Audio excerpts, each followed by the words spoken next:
Assalamualaikum warahmatullahi wabarakatuh. Kembali lagi di pembelajaran IPA kelas 9 superintensif. Hari ini Ibu akan membahas mengenai modul keempat kita. Materi yang akan dibahas adalah mengenai materi kelas 8 semester 2 ya, di mana ada tekanan zat, lalu sistem pernapasan manusia, sistem ekskresi manusia, getaran dan gelombang, serta cahaya dan alat optik. Ibu ingatkan kembali, kalian bisa catat materi ini dan dikerjakan soal-soalnya, atau kalian bisa print out modul ini. Baik anak-anak, kita mulai ke materi yang pertama. Materi yang pertama adalah mengenai tekanan zat. Nah, yang akan Ibu ujikan di ujian sekolah yaitu mengenai tekanan hidrostatis atau tekanan pada zat cair. Nah, tekanan hidrostatis ini adalah tekanan yang dipengaruhi oleh kedalaman benda di dalam sebuah zat cair, di mana zat cairnya ini memiliki massa jenis dan juga dipengaruhi oleh gravitasi. Dirumuskan dengan pH, P itu tekanan, H itu di sini sebagai hidrostatis. Jadi pH adalah tekanan hidrostatis. pH sama dengan Rho kali G kali H. Rho-nya adalah massa jenis zat cair, nanti biasanya diketahui dalam soal. Lalu percepatan gravitasi, kalau untuk SMP percepatan gravitasinya adalah 10 meter per sekon kuadrat. Lalu H di sini adalah kedalaman benda. Nah, kedalaman bendanya ini dari permukaan, dari bagian atas. Ingat ya, kedalaman. Berarti kalau di kolam renang dari permukaan air sampai kedalaman bendanya. Nah, di mana satuannya harus dalam meter. Oke. Kita langsung masuk ke soal latihannya. Nah, contoh soalnya seperti ini ya, yang paling sering dikeluarkan itu ada hewan atau manusia yang sedang menyelam. Nah, di sini di nomor 1, berdasarkan gambar tersebut, besarnya tekanan hidrostatis yang dialami ikan adalah. Nah, kita catat dulu apa saja yang diketahui dalam soal. Di sini diketahui ada Rho atau massa jenis. Rho-nya adalah 1000 kg per meter kubik. Lalu untuk gravitasi, jangan lupa tadi ada komponen gravitasi, dia adalah 10 meter per sekon kuadrat. Dan di sini kita diketahui di sini ada kedalaman kolam ya, atau kedalaman akuarium dari permukaan, ini permukaannya, hingga ke dasar. Itu 14 cm. Lalu diketahui lagi keberadaan ikan sampai ke dasar itu tingginya adalah 4 cm. Nah, kalau dalam tekanan hidrostatis yang harus kita tahu itu adalah kedalaman ikan, H-nya di sini. Ini tuh berapa? Nah, kalau kita mencari berarti H-nya itu adalah tinggi dari dasar hingga ke permukaan dikurang dengan tinggi dari dasar kolam sampai ke ikan. Berarti 14 dikurang 4 cm. Hasilnya adalah 10 cm. Nah, kita ubah dulu ke dalam meter. Berapa 10 cm ke dalam meter? 0,1. Nah, dari sini kita bisa menghitung.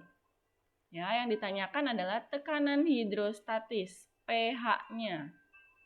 Sudah, kita masukkan saja ke rumusnya. pH sama dengan Rho kali G kali H. Ya. Rho-nya tadi 1000, G-nya 10 dan H-nya 0,1. Nanti kamu bisa tentukan hasilnya berapa. Kita lanjut ke soal nomor 2. Seekor ikan berada dalam akuarium seperti pada gambar di mana massa jenis airnya adalah 1000. Berarti Rho-nya ya. Rho-nya adalah 1000. Jangan lupa gravitasi adalah 10. Lalu yang ditanyakan berapakah tekanan yang ditanyakan adalah ikan berada pada kedalaman berapa jika diketahui tekanan hidrostatisnya adalah 3000. Berarti pH-nya 3000. Nah, yang ditanyakan adalah pH-nya. Kalau seperti ini berarti kita masukkan dulu rumusnya, pH sama dengan Rho kali G kali H. Jika kita mencari H, maka Rho dan G sebagai pembagi. Pembagi siapa? Pembagi si pH. Rho kali G baru sama dengan H. Nah, dari sini kita bisa mencari berapakah besar atau kedalaman dari posisi ikan. Ya, boleh kita hitung. H sama dengan pH dibagi dengan Rho kali G. pH-nya tadi 3000, Rho-nya adalah 1000, G-nya adalah 10. Berarti 3000 kita bagi dengan 10.000. Nah, ini satuannya langsung ke dalam meter ya, jangan lupa. Nah, di sini optionnya ada sentimeter, ada meter. Jadi kamu sesuaikan. Oke, silakan kamu cari jawabannya. Materi kedua, sistem pernapasan manusia. Nah, yang akan Ibu keluarkan di dalam ujian yaitu mengenai organ-organ pada pernapasan manusia.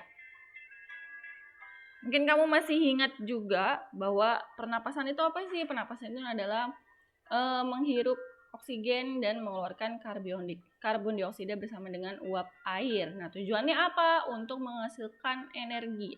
Pernapasan ini biasa juga disebut dengan respirasi. Oke. Nah, di sini ada gambar dari organ-organ pernapasan, di mana gambar ini itu adalah sesuai dengan urutan jalannya proses pernapasan. Contohnya, pertama itu hidung. Ya, dari hidung udara yang masuk akan melewati faring, melewati laring, melewati trakea, lalu melewati bronkus. Nah, bronkus itu ini nih percabangannya. Percabangan ke paru-paru kiri dan ke paru-paru yang kanan. Lalu ada bronkiolus. Bronkiolus itu ada di bagian sini di dalam paru-paru. Lalu menuju ke dalam paru-paru. Nah, di dalam paru-paru ini ada gelembung-gelembung kecil. Nah, gelembung-gelembung kecil ini disebut dengan alveolus. Ya. Nah, ini adalah penggambaran dari alveolus. Fungsi alveolus untuk apa? Nah, di sini ada nih. Alveolus dia untuk pertukaran antara oksigen dengan karbon dioksida. 4 pertukaran O2 dan CO2.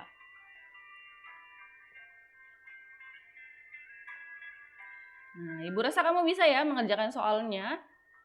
Untuk nomor 1, urutan jalannya udara pada saat proses inspirasi. Nah, inspirasi itu menghirup udara. Udaranya masuk.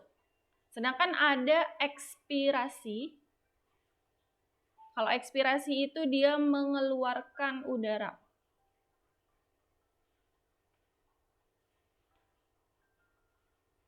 Ya, karena ini ditanya inspirasi, ini sangat mudah sekali ya, tinggal kamu sesuaikan dengan gambar yang ada di atas. Lalu, nama dan fungsi bagian paru-paru pada gambar berikut ini adalah, nah tadi namanya apa? Di bagian dalam paru-paru yang berbentuk gelembung-gelembung, dan fungsinya untuk apa? Materi yang ketiga, sistem ekskresi pada manusia. Nah, ekskresi ini adalah proses pengeluaran zat sisa metabolisme yang tidak diperlukan lagi oleh tubuh. Ada apa saja? Ada urin. Urin itu diprosesnya dalam ginjal. Lalu ada keringat. Keringat itu diprosesnya dalam kulit. Ada karbon dioksida dan uap air itu prosesnya dari paru-paru ya, seperti yang tadi. Lalu zat warna empedu itu prosesnya pada hati ya. Nah, yang akan Ibu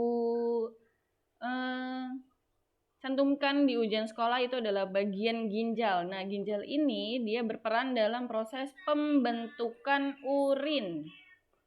Ya, jadi nanti ada tahap-tahap pembentukan urinnya. Ginjal kita seperti ini, ya, ada 2 di tubuh kita. Besarnya sebesar kacang merah kalau kamu tahu. Nah, ini adalah bagian-bagian utama dari ginjal. Ada korteks, lalu ada medula, ada pelvis atau rongga ginjal, dan ada ureter.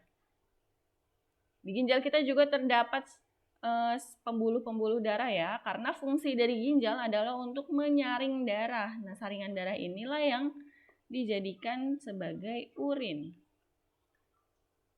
Oke, jika ini kita perbesar, maka gambarannya akan seperti ini nih, panjang sekali ya. Kita perbesar, gambarannya akan seperti ini. Di sini ada kapsula Bowman. Kapsula Bowman seperti kapsul gini, bulat. Nah, di dalamnya ada glomerulus. Di dalam sinilah nanti terjadinya filtrasi atau penyaringan darah. Lalu dari sini darah yang sudah disaring akan menuju ke tubulus contortus proximal. Jadi nomor 1 sini, nomor 2 ke sini. Setelah itu di tubulus contortus proximal akan mengalami penyerapan kembali zat yang masih dibutuhkan oleh tubuh kita. Jadi enggak semuanya langsung dibuang, tapi diserap kembali yang kira-kira masih kita butuhkan. Setelah itu hasil penyerapannya akan berjalan ke lengkung Henle. Nah, lengkungan ke bawah ini, lengkungan ini nanti mencapai ke medula. Ya. Lanjut, di sini ada tubulus contortus distal. Prosesnya adalah untuk augmentasi. Nah, di sini udah dipilih-pilih nih zat yang tidak dibutuhkan apa. Lalu terakhir adalah ke tubulus collectivus, dia mengkoleksi atau mengumpulkan urin-urinnya. Lalu di sini Ibu bikin tabel tahap pembentukan urin supaya lebih mudah.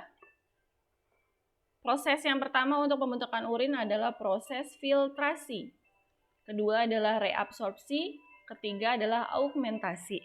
Untuk filtrasi itu tempat terjadinya di glomerulus. Prosesnya apa? Di situ ada proses penyaringan zat pada darah dan menghasilkan urin primer. Ya, urin pertama, urin primer. Lalu untuk reabsorpsi itu adanya di TKP atau tubulus contortus proximal. Penyerapan zat yang masih diperlukan oleh tubuh dan hasilnya adalah urin sekunder. Tahap yang terakhir adalah augmentasi, yaitu tubulus, tepatnya di tubulus contortus distal atau TKD boleh. Nah, proses yang terjadi adalah pengeluaran zat sisa yang tidak diperlukan lagi. Nah, disinilah tahap akhirnya, yaitu menghasilkan urin sebenarnya atau urin yang sesungguhnya. Setelah itu, nanti urin kita akan dimasukkan ke dalam rongga ginjal atau pelvis, lalu disalurkan ke ureter, nanti ke kantung kemih, baru bisa kita keluarkan dari tubuh. Ya, untuk soal latihannya, perhatikan gambar berikut ini. Bagian ginjal yang berperan dalam proses pembentukan urin sesungguhnya atau urin sebenarnya. Mudah ya? Bagian mana kira-kira? Tadi kalau nomor 1 di sini glomerulus.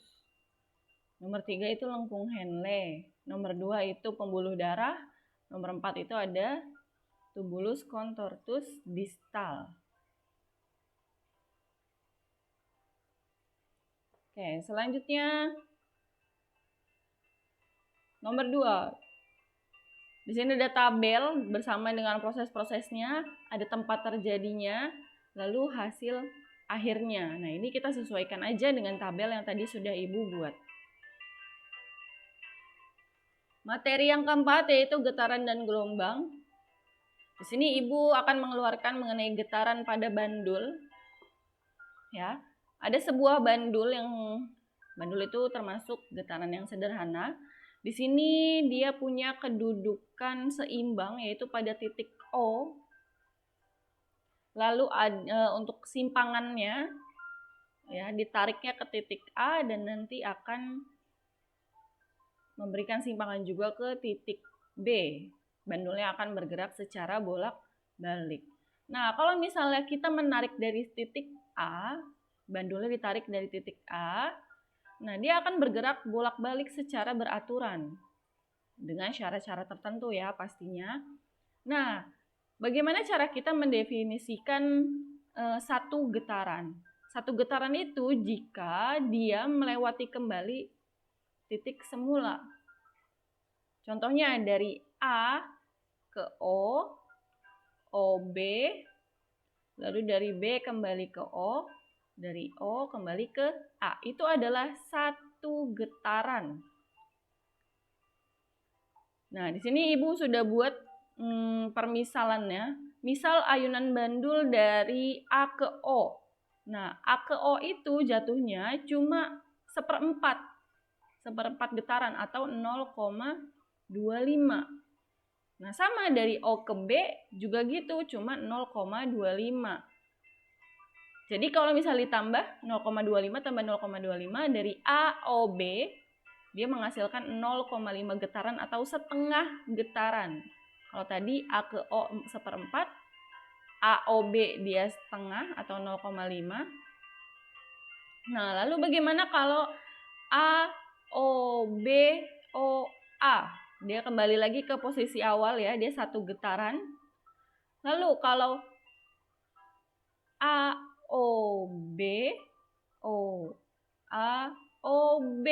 dia udah melewati satu kali ditambah lagi setengah, berarti 1,5 getaran. Nah, ini juga ada permisalannya. Kalau dari BOA, OBOA, OB, balik lagi ke posisi yang B. Berarti dia 2 getaran, ya. Nah, besaran yang bisa dihitung itu ada N. N itu banyaknya getaran yang tadi sudah Ibu jelaskan di sini. Lalu T itu ada waktu, F ada frekuensi, dan T besar. Bedakan antara T kecil ini dengan T yang besar. T besar di sini adalah periode. Nah, untuk frekuensi dirumuskan dengan F sama dengan N bagi T. Banyaknya getaran dibagi waktu. Untuk periode itu adalah T bagi N. Banyaknya waktu dalam setiap getaran. Nah, contohnya ada di sini. Urutan yang benar terbentuknya 2 getaran. Kita tes satu persatu. Kalau yang A, option A, A, B, C, B, A. A, B, C, B, A. Dia hanya satu getaran. Hanya satu ya. Lalu A, B, C, B, A, B, C. Nah, dia berapa getaran? 1,5. Selanjutnya yang option C. Kita mulainya dari C. C, B, A, B, C, B, A, B, C. Berapa kali dia menyentuh titik C? Nah, disinilah terjadinya 2 getaran. Lalu kalau yang D ini berapa? Nah, silahkan kamu cari sendiri ya, dipelajari. Nomor 2, sebuah bandul digetarkan selama 100 detik, menghasilkan 50 getaran. Periode dan frekuensi bandul secara berturut-turut adalah, di sini kita ketahui T kecilnya adalah 100 second-nya atau detik. N-nya, banyak getarannya adalah 50. Nah, yang ditanyakan adalah periode, itu T besar. Yang kedua adalah frekuensi, F kecil. Nah, kita cari T periode. Tadi T periode rumusnya apa? Rumusnya adalah T bagi N. Ya sudah, kita hitung aja T bagi N. Berarti 100 bagi 50. Berapa hasilnya? Nah, lalu untuk frekuensi, kita balik N bagi T. Berarti 50 dibagi dengan 100. Nah, ini juga berapakah hasilnya? Seperti itu. Bisa dipahami ya? Materi yang terakhir yaitu cahaya dan alat optik. Untuk cahaya di sini Ibu keluarkan cermin cekung, di mana cermin cekung ini sifatnya adalah untuk mengumpulkan cahaya. Nah, pada cermin cekung yang perlu kamu pahami, dia itu terdapat ruangan-ruangan. Ya, ada ruang 1, ruang 2, ruang 3, dan ruang 4. Nah, ini adalah bagian depan cermin. Ini bagian belakang. Ya. Nah, di sini ada fokus. Titik fokus. Lalu ada jari-jari kelengkungan.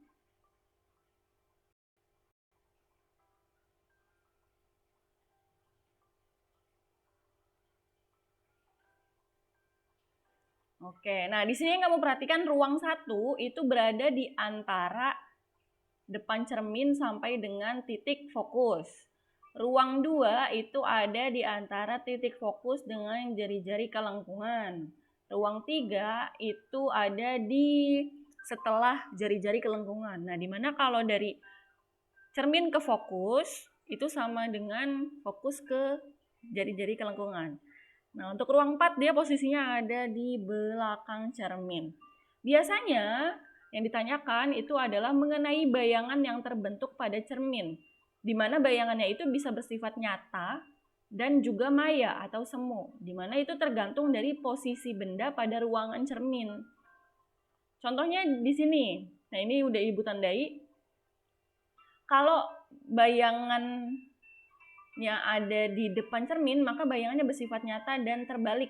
Nah, ini udah pasangan nih mereka, nyata terbalik kalau di depan cermin. Lalu kalau bayangannya terbentuk di ruang 4 atau di belakang, maka maya dan tegak. Nah, ini harus dicatat ya. Yang kedua, itu bayangan diperbesar atau diperkecil bisa dicari dengan menggunakan rumus. Di sini rumusnya adalah ruang benda ditambah ruang bayangan sama dengan 5. Nah, ini cara mudah sih sebenarnya. Ketentuannya, jika ruang bayangan lebih besar dari ruang benda, maka bendanya diperbesar. Bayangan lebih besar dari benda, artinya dia diperbesar. Kalau bayangannya lebih kecil dari ruang benda, maka bayangannya akan diperkecil. Contohnya, di sini. Benda diletakkan di ruang 2, R2 ya, pada cermin cekung. Maka bayangannya itu berada di ruang 3. Nah, sini rumusnya tadi ruang benda tambah ruang bayangan sama dengan 5. Bendanya di ruang 2, kita tulis 2. Sama dengan 5. Nah, 2 tambah berapa supaya sama dengan 5? Tambah 3. Bayangannya berarti di ruang 3. Karena ruang bayangan lebih besar dari ruang benda, maka bendanya diperbesar. Nah, terus kalau sifatnya gimana?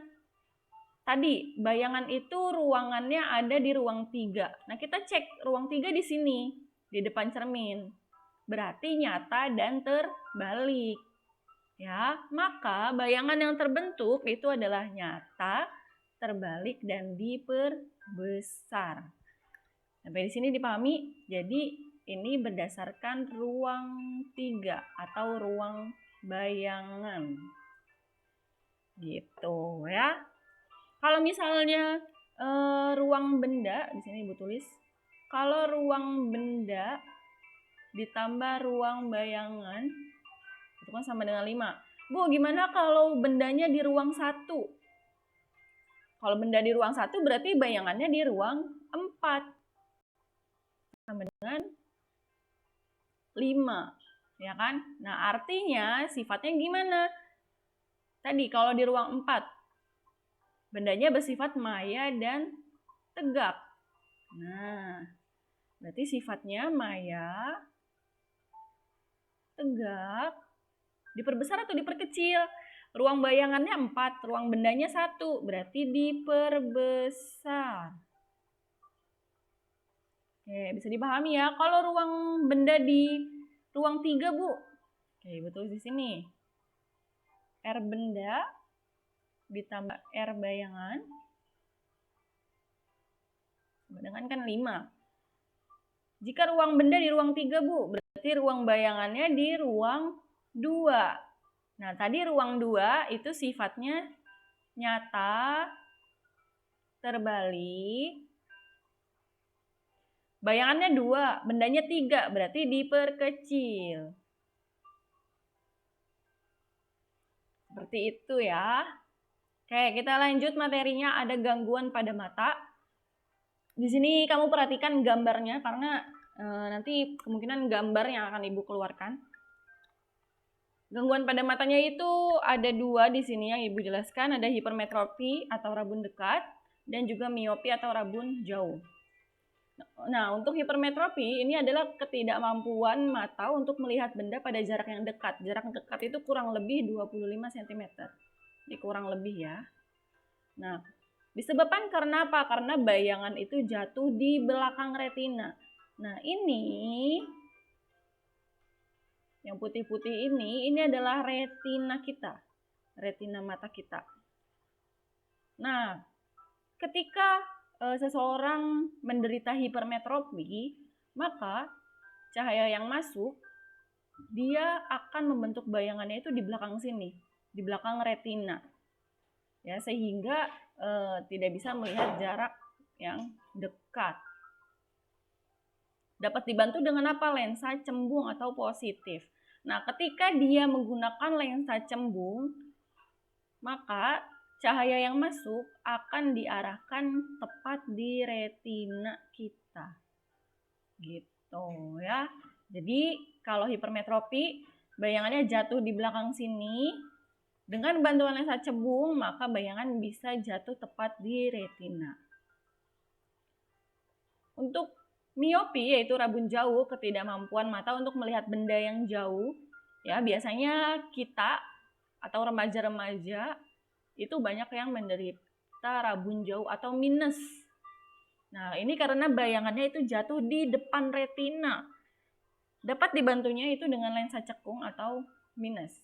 Nah, contohnya di sini untuk miopi, retina kita tadi ya, yang putih-putih ini. Nah, ketika ada cahaya masuk, cahayanya itu membentuk bayangan di tengah-tengah sini nih, di depan retina. Atau bisa juga di sini. Pokoknya di depan retina deh, nggak pas.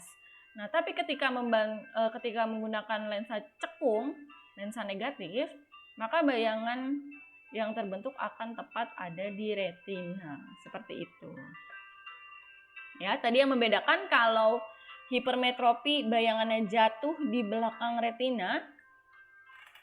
Kalau miopi bayangannya jatuh di depan retina. Itu harus dipahami baik-baik. Kita langsung ke contoh soal latihan. Benda diletakkan di depan cermin cekung seperti pada gambar. Sifat bayangan yang dihasilkan adalah, nah ini cerminnya tadi Ibu balik ya. Kalau tadi cerminnya menghadap ke kanan, ini cerminnya Ibu buat menghadap ke kiri. Nah, kita perhatikan di sini. Fokus itu posisinya di sini, berarti ini ruang 1. Lalu ini ada ruang 2. Dan ke sini ada ruang 3. Ini ada ruang 4. Nah, sifat bayangan yang dihasilkan. Bendanya ini, di ruang berapa bendanya? Ruang 2. Berarti R benda tambah R bayangan. Itu kan harus sama dengan 5. R bendanya di ruang 2. Berarti bayangannya ada di ruang 3. Nah, bayangan seperti apa yang terbentuk jika di ruang 3? Itu tadi ya, seperti yang Ibu sudah jelaskan. Nah, ini untuk cacat mata. Berdasarkan gambar tersebut, jenis cacat mata dan kacamata yang digunakan untuk menolong penderita dengan cacat mata seperti ini. Nah, ini bayangannya jatuh di mana? Di depan ya, ini di depan retina. Kalau di depan retina berarti apa? Miopi atau rabun jauh. Dibantu dengan apa? Dengan lensa cekung atau cembung? Cekung atau lensa negatif. Oke, sampai sini bisa dipahami ya. Baik, Ibu rasa cukup untuk materi modul keempat. Nanti ketika menjelang ujian sekolah akan Ibu berikan latihan soal beserta penjelasannya. Kamu bisa menyimak penjelasan dari Ibu karena ada beberapa materi yang belum Ibu masukkan ya. Nanti bisa kamu pelajari dari video penjelasan Ibu berikutnya. Dan juga pelajari materi-materi kelas 9. Ibu tutup untuk penjelasan modul keempat kali ini. Kurang lebihnya mohon maaf. Wassalamualaikum warahmatullahi wabarakatuh.